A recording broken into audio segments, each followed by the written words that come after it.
A Bundt Instrument, a paranormal culinary cozy mystery.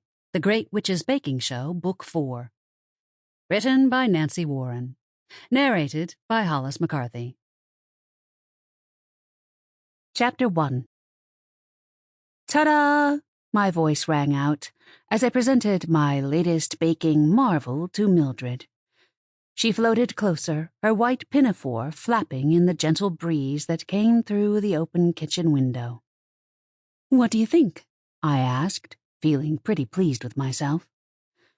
Mildred's brow furrowed and her nose crinkled with a look of distaste I'd come to recognize and fear.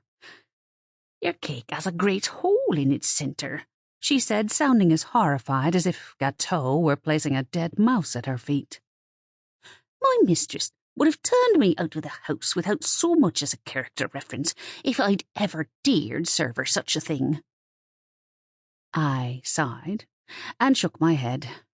No matter how many times I explained modern living to Mildred, she couldn't get her head out of the Victorian times.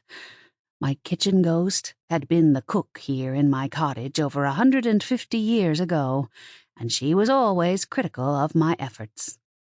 Dead or not, get with the times, I wanted to say, but Mildred was a kind soul in her own crotchety way, and I didn't want to upset her. Of course, in her day, losing her job was her greatest fear.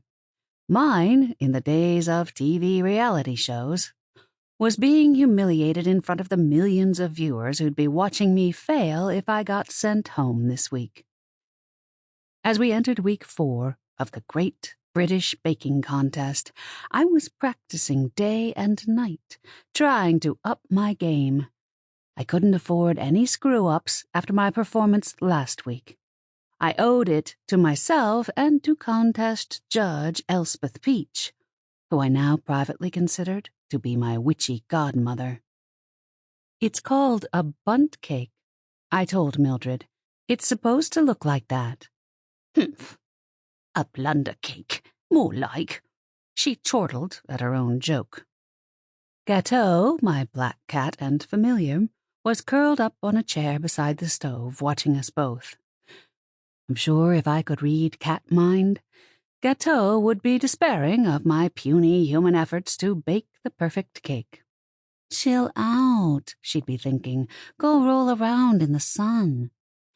She'd spent most of the morning in the garden already, chasing butterflies and having a good old scratch on the cobblestoned path. She couldn't get enough of rolling around on her belly. Sample complete. Ready to continue?